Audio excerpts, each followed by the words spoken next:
Top quality और consistent performance के लिए सिर्फ सिल्वर पंप नाम याद रखना। ಸರ್ ಇವತ್ತು ವರದಿ ಮಂಡನೆ ಆಗ್ತಿದೆ 2-3 ಬಾರಿ ಮಂಡನೆ ಆಗಬೇಕು ಅಂತಿದ್ದು ಆಗಿರಲಿಲ್ಲ ಇವತ್ತು ಆಗಿದಿಲ್ಲ ಮುಹೂರ್ತ ಫಿಕ್ಸ್ ಆಗಿದೆಲ್ಲ ಮುಹೂರ್ತ ಫಿಕ್ಸ್ ಆಗಿದೆ ನಿನ್ನೆ ಕೂಡ ಹೇಳಿದೆ ಬಂದು ಚರ್ಚೆ ಆಗ್ತಿದೆ ಏನು ಅಂತ ಎಲ್ಲರೂ ಒಟ್ಟಾಗಿ ಅಭಿಪ್ರಾಯ ಪಡೆದು ಅದು ಅಂತಿಮ ನಿರ್ಧಾರ ಆಗುತ್ತೆ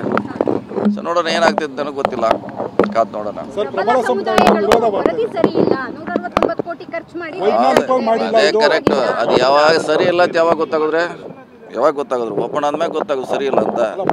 ಭೇಟಿ ಮಾಡಲಿಲ್ಲ ಎಲ್ಲ ಕೂತ್ಕೊಂಡು ಅದಾದ ಆಮ್ಯಾಗ ಓಪನರ್ ಆಗಲಿ ಆಮ್ಯಾಗ ಅದನ್ನು ಕ್ಯಾಬಿನೆಟ್ ಹೇಳಲಿಕ್ಕೆ ಅವಕಾಶ ಇದೆ ನನ್ನ ಪ್ರಕಾರ ಒಂದು ಸಾರಿ ಸದನನ ಕರಿಬೇಕು ಅದನ್ನು ಚರ್ಚೆ ಮಾಡಬೇಕು ಯಾರು ಏನಾಗಿ ಓಪನ್ ಆಗಿ ಮಾತಾಡಲಿಕ್ಕೆ ಅವಕಾಶ ಕೊಡಬೇಕು ಅದು ಒಳ್ಳೇದದು ಸರ್ ಎಲ್ಲೋ ಒಂದು ಕಡೆ ಅಂಕಿಅಂಶ ಒಂದಿಷ್ಟು ಸೋರಿಕೆ ಆಗಿದ್ವು ಅದನ್ನೇ ಹೇಳಿ ಸದನಲ್ಲಿ ಹೇಳಿ ಯಾರಿಗಾರ ಅಂಕಿಅಂಶ ಬಗ್ಗೆ ಆರೋಪ ಇದ್ರೆ ಡೌಟ್ ಇದ್ರೆ ಸದನಲ್ಲಿ ಮಾತಾಡ್ಲಿಕ್ಕೆ ಅವಕಾಶ ಕೊಡಬೇಕಂತ ನಾನು ವಿನಂತಿ ಒಂದು ಸಾರಿ ಚರ್ಚೆ ಆಗಬೇಕು ಸಮಗ್ರವಾಗಿ ಯಾರ್ದು ಕೂಡ ಉಳಿಬಾರ್ದು ಸಮಗ್ರ ಚರ್ಚೆ ಆಗಲಿ ಥ್ಯಾಂಕ್ ಯು ಸರ್